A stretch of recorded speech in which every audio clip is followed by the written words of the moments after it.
Alors aujourd'hui, le sujet est vaste puisqu'on va parler de la tendance de la communication en 2022 sur les réseaux sociaux. Alors, pour me présenter, pour ceux qui ne me connaissent pas, moi je suis Madame Numérique, ma société s'appelle comme ça. Je suis spécialisée dans la visibilité sur le web. Donc j'accompagne les entreprises principalement pour les rendre visibles et pour les aider à mettre en place une stratégie digitale qui va être efficace, évidemment. Dans ce cadre-là, j'aime bien aborder certains sujets en webinaire et aujourd'hui, donc, j'avais envie de vous parler des tendances de la com parce que la com, c'est un petit peu comme la mode. Il y a justement des modes et il y a des tendances qui se dessinent et c'est important de suivre ces tendances pour pouvoir être en phase avec ce qui se fait pour les clients. Alors, ce que j'attends aujourd'hui de votre part, si vous avez des questions, n'hésitez pas à me les poser en commentaire. Soit j'y réponds directement quand j'ai le commentaire, soit je fais un petit point de temps en temps et puis je réponds aux questions au fur et à mesure. N'hésitez pas à partager et à échanger parce que c'est vrai que c'est une richesse pour moi et donc j'ai toujours plaisir à répondre à vos questions. Et puis, qu'est-ce que ça va vous apporter cette vidéo aujourd'hui ? Eh bien, ça va vous apporter d'être dans la tendance et de pouvoir adapter votre communication sur les réseaux sociaux pour la rendre plus efficace. Alors, qu'est-ce qu'on va voir aujourd'hui dans ce webinaire ? D'abord, on va faire un petit bilan sur quelles étaient les tendances en 2021. En 2021, il s'est passé des tas de choses et du coup, ce que je vous propose, c'est de faire un tout petit bilan, histoire de voir d'où on part. Ensuite, on verra ce qui a évolué dans le discours. On verra également comment adapter sa communication en fonction de ces évolutions. On verra pourquoi 2022, c'est l'année du changement.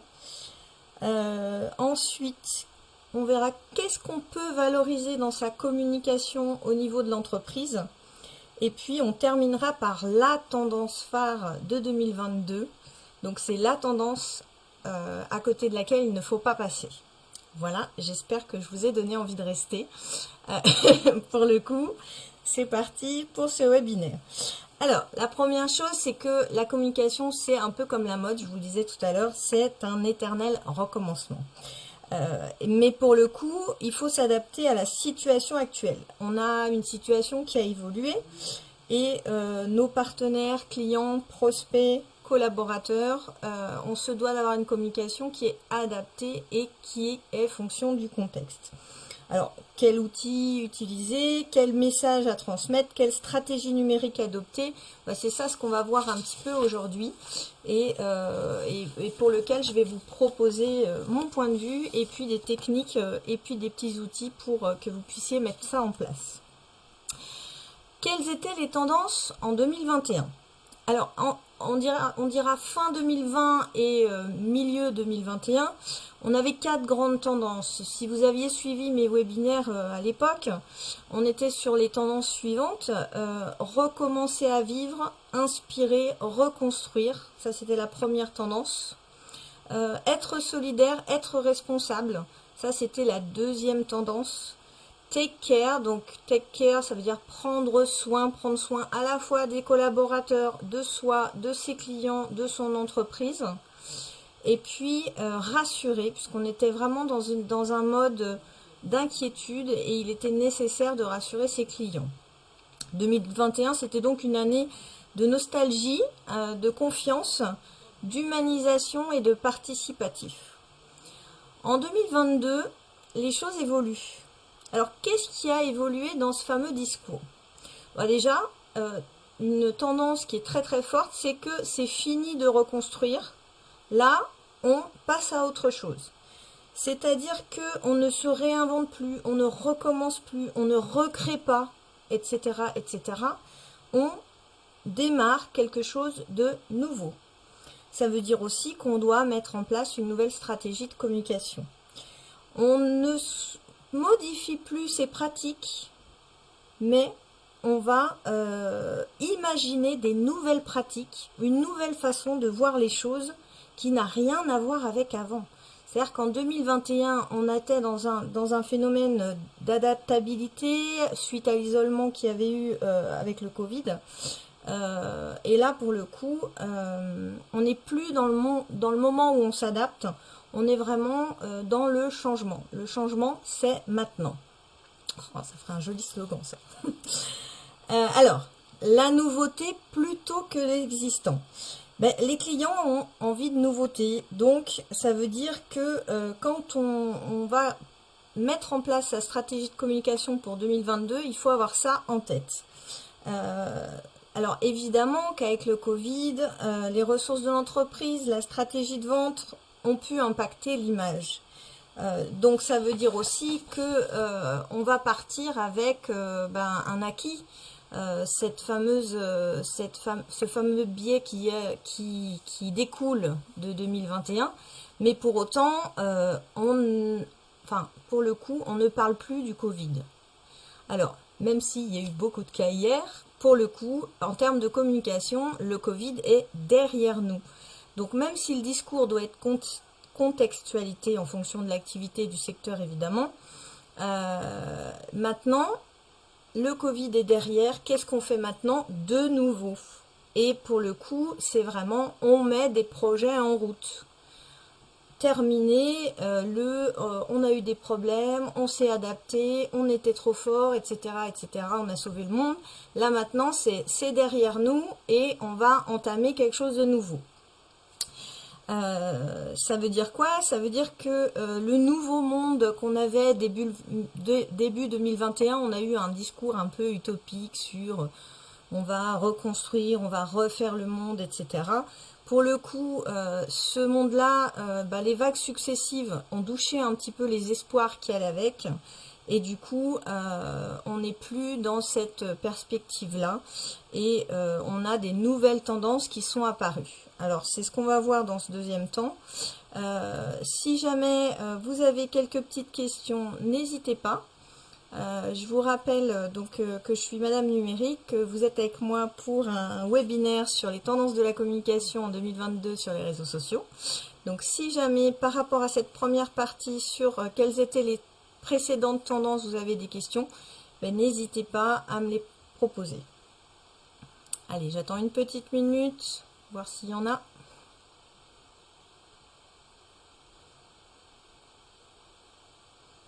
Bon, a priori, pour l'instant, j'ai pas de questions. Si j'en vois arriver entre-temps, je ne manquerai pas d'y répondre.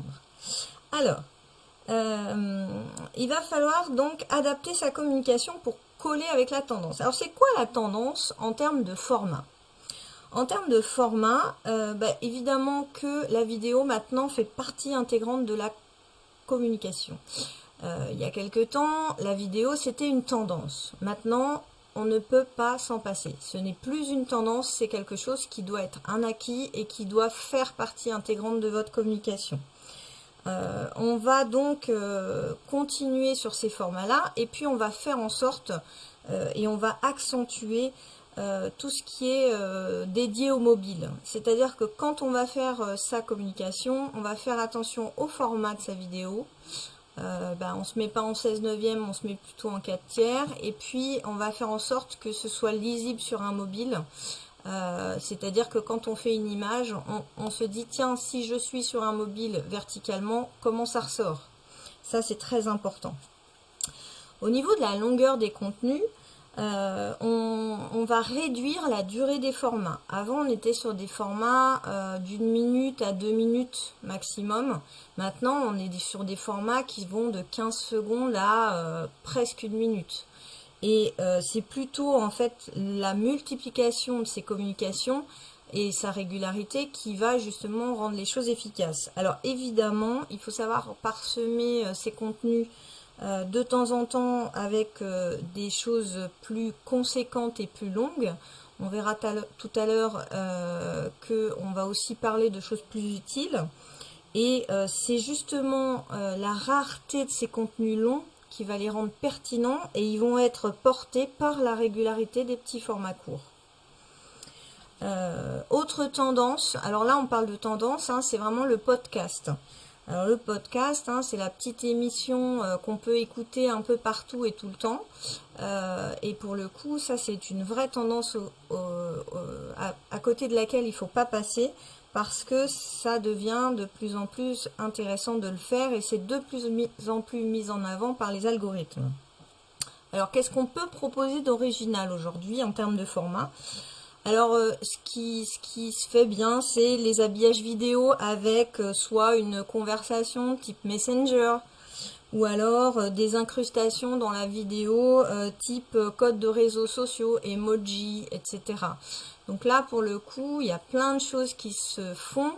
Regardez sur le net, vous aurez plein d'exemples. Et si vous ne savez pas incruster dans une vidéo ou autre, n'hésitez pas, vous m'appelez pour une formation. Alors, pour ce qui est des formats, ce que je vous disais tout à l'heure, c'est qu'on va aussi apporter un contenu utile. Le futile prend de moins en moins d'importance et l'utile sera de plus en plus mis en avant. Dernièrement, l'algorithme de Google a fait beaucoup de ménage.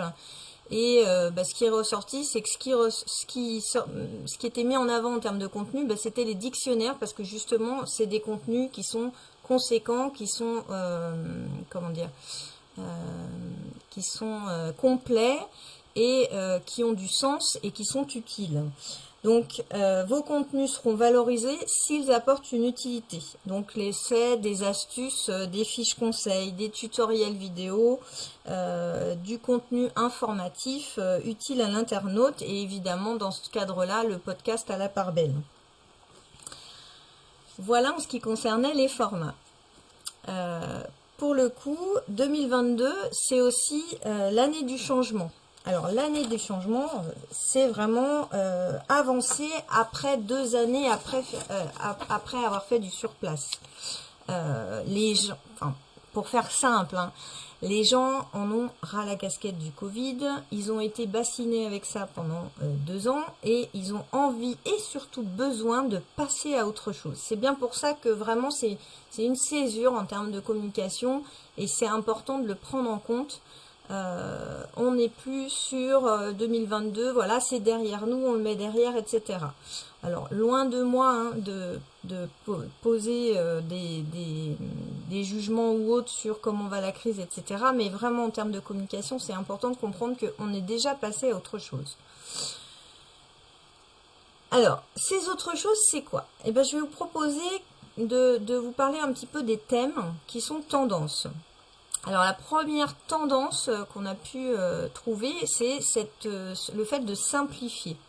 Alors on l'a vu déjà avec les visuels et les logos et les contenus pour les rendre plus accessibles. Et on va essayer de simplifier également la relation client pour la rendre la plus directe possible.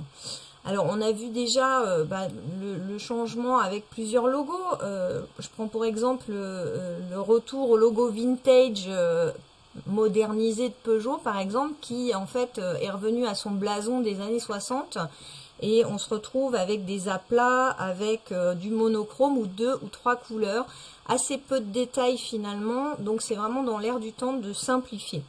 Alors pour appliquer à la lettre cette nouvelle tendance et simplifier la manière d'arriver jusqu'à vous, vous pouvez utiliser 2 petites choses intéressantes. C'est les messageries directes.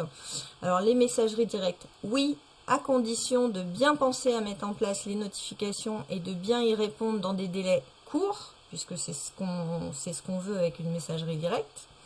Et puis, vous pouvez également mettre en place le social selling. Donc, le commerce social, c'est la boutique sur les réseaux sociaux qu'on peut trouver sur Facebook ou sur Insta, par exemple, où vous pouvez acheter le produit en regardant directement une image, etc. et en cliquant sur le lien. Donc ça, c'est vraiment de la simplification pour l'achat et simplification pour le contact client. La deuxième tendance, c'est l'authenticité. Alors là, pour le coup, c'était déjà une tendance en 2021, mais là, ça devient prioritaire et fondamental. Évidemment, ça a toujours été plébiscité sur les réseaux sociaux. On va donc accentuer cette fameuse tendance. Mais c'est surtout qu'on va communiquer sur des actions réelles et des faits. Et encore plus qu'avant, on veut du vrai, du vrai, du vrai, du vrai. Oui, j'en ai mis autant. Alors, évidemment, le vrai, ça nous met pas toujours en valeur, hein. Donc, faut pas hésiter, si jamais le vrai vous met pas à votre avantage, de manier l'humour. Pour illustrer ce que je suis en train de dire, je vous inviterai à regarder le passage de Laurent de la Clergerie dans l'émission Patron Incognito, et l'entreprise a su rebondir parce qu'un vendeur avait qualifié les ordinateurs de la maison de merde, pardon pour la vulgarité. Et du coup, comment ils ont fait en fait pour à la fois être authentiques mais tout en maniant l'humour? Ils ont lancé récemment une campagne qui s'appelle Faites comme Joris, donc le nom du fameux vendeur, et donner une nouvelle chance à nos ordinateurs de main. Ils sont en promo. Donc c'est aussi être authentique et assumer que, oui, c'est vrai, c'est comme ça, et pour autant, c'est un vrai succès, ça a fait beaucoup le buzz, et donc, évidemment, qu'en termes de communication, c'est un exemple à suivre. Alors, la troisième tendance, là, pour le coup, on est en plein dessus, c'est l'humour, parce que l'humour, ça marche toujours, c'est toujours tendance, quand c'est bien fait. Les gens aiment les réseaux sociaux pour se divertir, et donc une campagne de communication menée avec un certain humour pourra être d'autant plus impactante puisque on va partager parce que ça nous fait marrer, tout simplement. Alors, au-delà de la notion de vrai, pour séduire votre audience, il va falloir prouver ce que vous dites par des actions concrètes. C'est-à-dire que en plus de dire vrai, il va falloir le montrer. Et il faut bien vous dire que le greenwashing, c'est fini. Alors le greenwashing, c'était des entreprises qui vous disent qu'ils plantent des arbres, mais qui continuent de polluer en conséquence, etc. Évidemment, les opportunistes ont été repérés. C'est des tendances qui, effectivement, ont tendance à plutôt nuire à l'entreprise maintenant parce qu'ils se font gauler, entre guillemets. Et du coup, ça devient compliqué pour eux parce que du coup, on les accuse de greenwashing. Donc maintenant, les opportunistes ont été repérés, les consommateurs ne sont plus dupes. Et les pseudo-actions écolo, pour tenter de s'acheter une conscience écologique, ça n'est plus possible. Donc, pour communiquer efficacement, montrez les actions concrètes du quotidien dans votre entreprise pour les rendre lisibles. Alors, c'est vrai que on va au-delà avec la notion de transparence. Là, on a besoin de connaître l'envers du décor, de le voir tel qu'il est. Vous avez un souci, ok, voici comment ça se passe, voici comment nous résolvons les soucis avec nos clients. On sort du monde des bisounours et on est dans le pratico-pratique, concreto-concret. Les gens veulent simplement ne pas être pris pour des idiots et surtout qu'on ne leur filtre plus la réalité. Donc les filtres sur Instagram et autres, c'est terminé. On se montre comme on est. Alors c'est une tendance qui a été lancée déjà par certains influenceurs, mais qu'on va retrouver maintenant, je dirais, dans la communication commune des réseaux sociaux. Et donc se montrer tel que l'on est, c'est très important. La notion de bienveillance, elle est toujours un petit peu présente, mais en fait, elle a été mise tellement à toutes les sauces, et elle a été associée autant que possible, partout, tout le temps, etc., que finalement, elle a perdu de sa superbe. Et on est plutôt sur la tendance d'une action responsable et qui a du sens plutôt qu'une action bienveillante. Parce que finalement, les gens sont revenus un petit peu de la fameuse bienveillance qui finalement desservait un petit peu, avait un côté un peu naïf. Autre tendance, c'est la conscience écolo, le consommer différemment et le mettre du sens. Alors, comme on disait, au-delà de la conscience écolo-bobo, pardon pour les termes, qui se dessinait en 2021, la crise, elle a appris, ou du coup, elle a réappris aux gens à mettre du bon sens dans leur vie. Donc, évidemment, on en a qui sont revenus à leurs anciennes habitudes d'achat, mais beaucoup ont pris conscience de vouloir mettre du sens dans ce qu'ils font, dans ce qu'ils achètent et dans comment ils vivent. L'exemple parfait, pourquoi acheter du miel à 200 km si j'ai un producteur à côté de chez moi? Si vous mettez du sens dans vos actions et dans votre communication avec vos partenaires, dans des actions concrètes impliquant votre territoire, dites-le, c'est ça ce qui attendent les gens. On avait vu déjà certains changements sociétaux en 2021, là on accentue la tendance et on l'affine. Alors dans cette tendance, qu'est-ce qu'on a dans le mettre du sens? La première chose c'est l'inclusion. L'un de ces changements sociétaux, c'est la mise en avant de la notion d'inclusion. Et aujourd'hui, l'entreprise se doit de valoriser sa lutte contre les discriminations de toutes sortes. Prendre compte des différences et surtout les valoriser. Alors c'est aussi écouter la communauté de ses clients parce que désormais, les consommateurs savent se rassembler et savent eux-mêmes créer une tendance.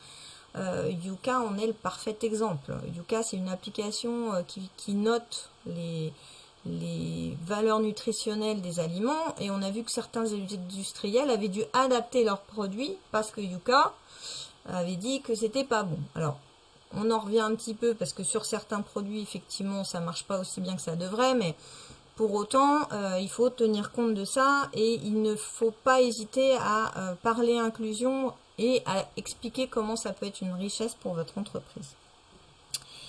Aussi, vous l'aurez compris, la tendance du lien de proximité, du territoire, de l'ancrage, du clocher, et c'est une tendance qui est encore plus forte.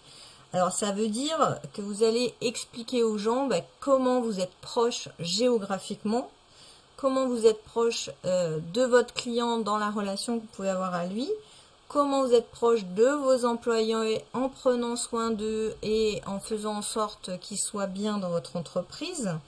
Et puis comment vous êtes proche de vos fournisseurs.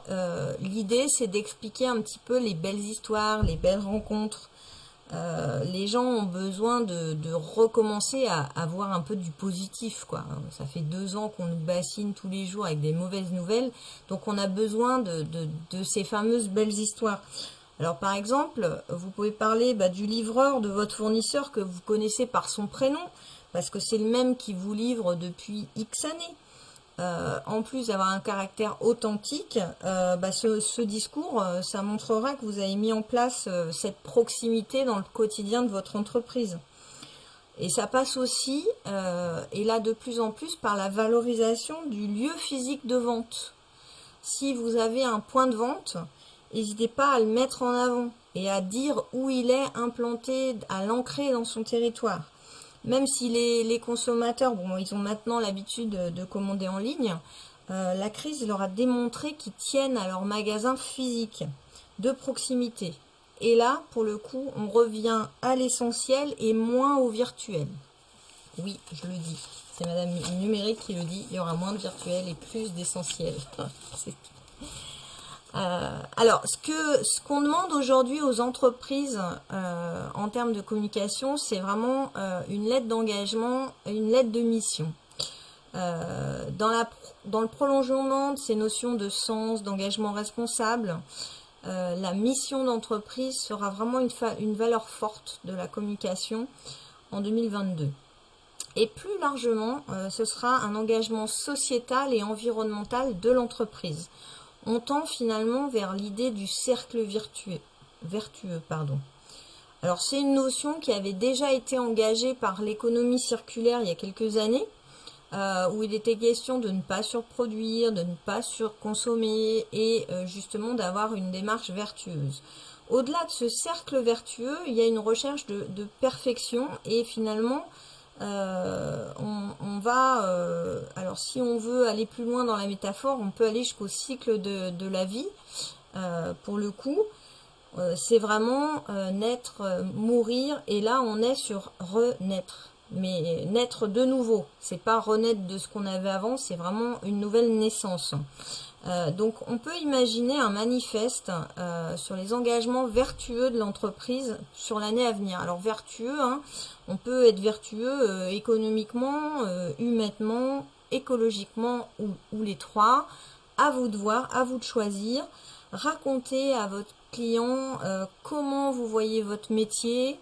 et comment vous allez changer le monde. Ça, c'est important. Comment vous allez changer le monde. Oui, on en est là. Finalement, ce que j'aurais à vous dire, c'est que encore en 2022, l'humain doit être au cœur de vos communications. Alors, l'humain. D'ailleurs, vous avez remarqué que j'ai mis une photo de moi. Si. Je m'applique à moi-même ce que je vous enseigne quand même. Non, c'est vraiment important et vous pouvez faire un test au niveau de vos posts sur les réseaux sociaux. Montrez vos collaborateurs, vos clients, vos partenaires et vous.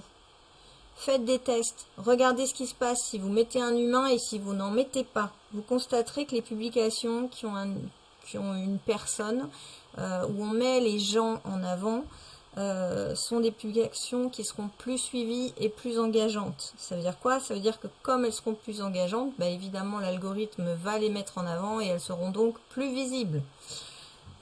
Mention spéciale à LDLC qui est champion en la matière, qui a déployé une com du tonnerre et dont la marque employeur est juste exceptionnelle. Pour le coup, cette valorisation de l'humain dans toutes les relations que peut avoir l'entreprise avec l'humain, c'est très très important et pour le coup c'est vraiment au cœur de 2022. Alors, dernière petite chose, c'est quoi la tendance phare de 2022? Le truc qu'il ne faut pas manquer. Eh bien, pour le coup, la tendance phare de 2022, c'est la lumière. Alors, phare, lumière, j'espère que vous l'avez quand même. La lumière au bout du tunnel.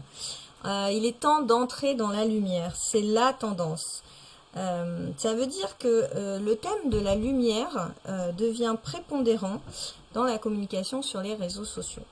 Comme on pourrait voir la lumière au bout du tunnel, l'année sera marquée par cette tendance de lumière. Alors, qu'est-ce qu'on entend par lumière? Ça fait un peu perché ce que je raconte, mais c'est vraiment important. Cette tendance de lumière, c'est pas un soleil qui réchauffe ou qui apaise comme on avait en 2021. Là, on est vraiment sur un éclairage nouveau et un éclairage d'un monde nouveau. Et pour le coup, c'est vraiment un nouveau monde qui doit s'éclairer. Donc cette notion de nouvel éclairage, donc nouvelle façon de voir son métier, nouvelle façon d'inventer les relations avec ses collaborateurs, nouvelle façon de parler à ses clients, etc. Je réfléchis à des nouvelles choses et je vous éclaire par ce que je vous propose en termes de communication. Dans le prolongement, évidemment, on aura la notion de nouveau chemin et de suivre son étoile. Donc là, pour le coup, on est toujours dans cette fameuse lumière. Mais l'étoile aussi, ça va être quelque chose qui va être super tendance. Et ça sera déclinable parce que ça guide. C'est une star. L'étoile, c'est star en anglais. C'est brillante et puis c'est celle qui met des paillettes dans la vie. Donc là, pour le coup, la lumière et l'étoile, c'est vraiment des tendances à côté desquelles il ne faudra pas passer en 2022 parce que c'est vraiment la tendance phare de 2022. Alors, pour conclure, aujourd'hui, l'entreprise doit proposer une image engagée, éclairante, et qui choisit une nouvelle vision de son métier, de son management, de la relation avec ses clients, avec ses partenaires et évidemment ses fournisseurs. Donc, ça veut dire que vous devez proposer une communication engagée. Voilà, écoutez, je vais rester à l'écoute de vos questions si vous en avez. Pour ceux qui ont dû nous quitter en cours de route, vous pourrez regarder l'intégralité de ce webinaire en replay sur la chaîne Facebook de Madame Numérique. J'espère que vous savez tout sur les tendances de la communication en 2022 et on se retrouve bientôt pour des nouveaux webinaires sur le thème de la communication numérique. Allez, j'attends vos petites questions si vous en avez. Et j'y répondrai avec bonheur et plaisir.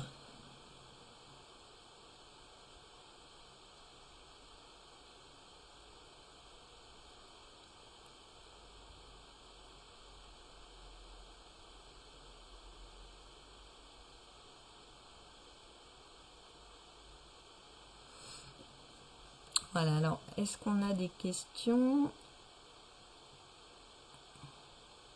Ah, merci Virginie de mes lumières. Oh, ça, c'était bien joué.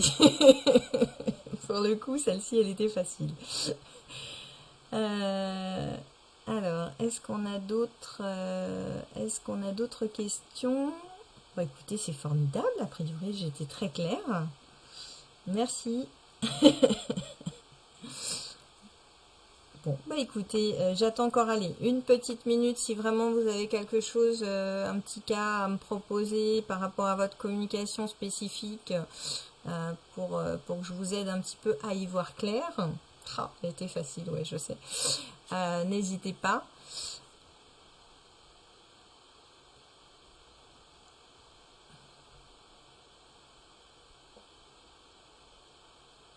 Bon, bah écoutez, a priori, je n'ai pas de questions, donc sur ce, je vais vous laisser. Je vous remercie tous d'avoir partagé ce webinaire avec moi. Et si vous voulez me laisser des commentaires a posteriori, n'hésitez pas parce que j'aurai plaisir aussi à y répondre. Je vous souhaite une bonne fin de journée et je vous dis à bientôt dans un nouveau webinaire.